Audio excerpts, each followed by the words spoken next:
लड़का लोग आजकल स्टॉक मार्केट में बड़ा इन्वेस्टमेंट करते हैं। आप कहना एस्ट्रोलॉजी कैन प्रिडिक्ट, तो क्या आप राजा बनने की टेक्निक बता सकते हैं उन्हें? देखिए, मैं बताता हूँ कि सबसे पहले तो आप स्टॉक से कमा सकते हैं कि नहीं कमा सकते हैं, ये आपके हॉरोस्कोप से पता लग सकता है। मैं तो क्या बताऊंगा, वो खुद ही बताएंगे इसको।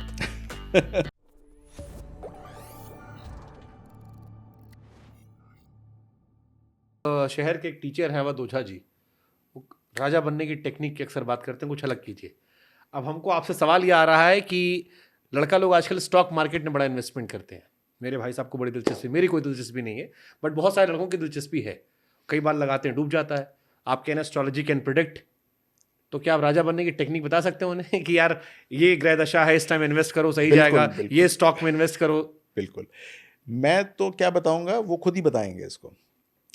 देखिए, मैं बताता हूँ कि सबसे पहले तो आप स्टॉक से कमा सकते हैं कि नहीं कमा सकते हैं, ये आपके हॉरोस्कोप से पता लग सकता है। बुध की पोजीशन क्या है? आपने पहले ही उनका दम तोड़ दिया कि पहले ये चेक करवाओ कि तुम्हारा पैसा आएगा भी कि नहीं आएगा। चलिए, ये छोड़िए इस बात हाँ। को। आप समझिए कि आप आज कुछ खरीदने वाले हैं, ठीक है? तो वो आपको खरीदना चाहिए कि नहीं खरीदना चाहिए, ये मैं बता सकता हूँ। वो खुद पता लग जाएगा उस व्यक्ति को जो ये काम कर रहा है, जो आपका प्रोग्राम देख रहा है, उसके लिए बताता हूँ मैं। और थ्रू एस्ट्रोलॉजिकल आप एक्सपेरिमेंट्स करेंगे तो आपको पता लग जाएगा कि जो जो मैं विधि बता रहा हूँ वो बहुत सिंपल और सब उसको उपयोग कर सकते हैं। कैसे? मान लीजिए कि आप आज कोई शेयर खरीदना चाहते हैं और तुरंत आपका मन कर रहा है कि यार ये मैं खरीद लूँ और ये मुझे बहुत अच्छे लाभ देगा। तो उसी समय आप थोड़ा सा रिलैक्स कीजिए और सांस लेना शुरू करिए और देखिए कि आपकी कौन सी नाक चल रही है, नसिका कौन सी चल रही है, लेफ्ट चल रही है कि राइट चल रही है। अब हमेशा जो है जब हम सांस लेते हैं तो कुछ ना कुछ कोई ना कोई नसिका ज़्यादा चल रही होती है, चाहे वो सूर्य की चल रही हो, राइट हैंड साइड सूर्य नसिका, लेफ्ट हैंड साइड चंद्र नसिका।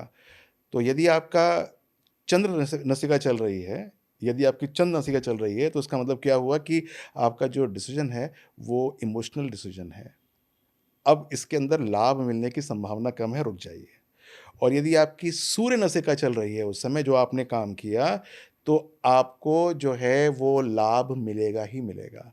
तो आप जो है काम कर दीजिए। ये तो वैसा हो गया, स्कूल में हम लोग ऐसे करते थे कि ये वाला हाथ बड़ा होगा तो हाँ है, ये वाला बड़ा होगा तो ना है। फिर बाद में रियलाइज हुआ हाथ तो दोनों बराबर है, रखने की पोजीशन पे आता है, कभी ऊपर कभी नीचे। नहीं, पर ये नसिका जो है ये आप करके देखिएगा, क्योंकि ये एक बहुत स्नैपशॉट तरीका होता है पता लगने का कि आपका, क्योंकि आप ना बेसिकली समझने की कोशिश कीजिए कि जब आप बहुत इमोशनल हो जाते हैं या फिर आप बहुत इंस्टेंटेनियस डिसीजन लेते हैं तो आपकी जो जो सांस है वो एक अलग तरीके से चलनी शुरू हो जाती है और वो आपको बताती है कि आप इस समय इमोशंस पे चल रहे हैं या आप जो है फैक्चुअल ग्राउंड लेवल पे चल रहे हैं।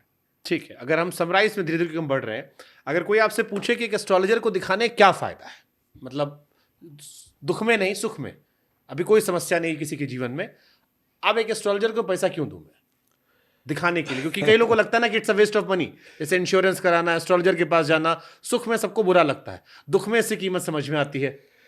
देखिए, यदि बहुत ज़्यादा लूज करने के लिए नहीं है तो दिखाने का कोई फ़ायदा ही नहीं है। लेकिन फिर भी क्योंकि ये एक ज्योति होती है आगे की राह की, एस्ट्रो ज्योति होती है ये ज्योतिष जो है, तो उससे आप अपने आगे के जीवन को प्लान कर लेते हैं। आप जो है उसको जब प्लान करते हैं तो आपके डिसीजन जो हैं वेल इन्फॉर्म्ड होते हैं, गलत डिसीजन नहीं होते हैं। तो नुकसान कम होते हैं, नुकसान कम होते हैं तो हताशा कम होती है, दिक्कतें कम होती हैं। एक बार नुकसान होने शुरू हो जाएँ तो बदहवासी में आगे के डिसीजन भी गलत होने शुरू हो जाते हैं। तो जब अच्छा समय है तो उसका एडवांटेज ले लें, जब थोड़ा-सा गलत समय है या हल्का समय है तो थोड़े से पैसिव हो जाएँ, ये फ़ायदा होता है। अच्छा, जैसे पेरेंट्स के बच्चे हैं, शादी-वादी चले तो अलग बात है, पढ़े लिखेंगे तो अपने आप शादी ब्याह हो जाएगा। पढ़ाई लिखाई को लेकर भी क्या गाइडेंस एस्ट्रोलॉजर से लेना चाहिए? कि जैसे बहुत लोग कंफ्यूज होते हैं, अब मेरे पापा जी बोले कि मैकेनिकल कर लो, वहाँ लड़कियाँ नहीं होती, डिस्ट्रैक्ट नहीं होगी, तो हमने मैकेनिकल कर ली। बाद में सब छूट गई। बट क्या इसका भी कोई सही तरीका कि यार आप जैसे मान लीजिए इंजीनियरिंग कर रहा हूँ मैं, अब इंजीनियरिंग में भी 6 ब्रांचेस हैं, तो क्या वो कंसल्ट करना, या 10th 11th में मैथ्स ले, बायो ले, कॉमर्स ले, एस्ट्रोलॉजी के थ्रू प्रिडिक्ट हो सकता है कि क्या कहाँ बेहतर फ्यूचर है? प्रेडिक्शन नहीं होता है, इसका वेल इन्फॉर्म्ड डिसीजन होता है कि आपको क्या करना चाहिए। आपको मान लीजिए कि आप 10th में पढ़ते हैं तो आपको साइंस लेनी चाहिए कि कॉमर्स लेनी चाहिए कि आर्ट्स लेनी चाहिए, ये डिसीजन होता है।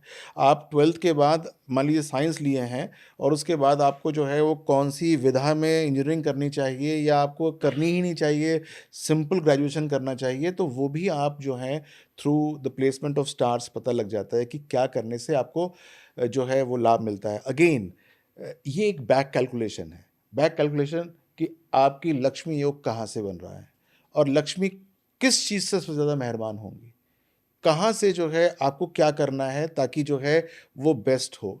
बहुत बार क्या होता है कि बच्चे करते तो इंजीनियरिंग है, फिर बाद में एमबीए कर लेते हैं और जहाँ पर काम करते हैं ना तो इंजीनियरिंग जो की होती है उससे कोई मतलब नहीं होता। तो 1 साल का फालतू का वेस्टेज था। मान लीजिए कि 4 साल बीटेक।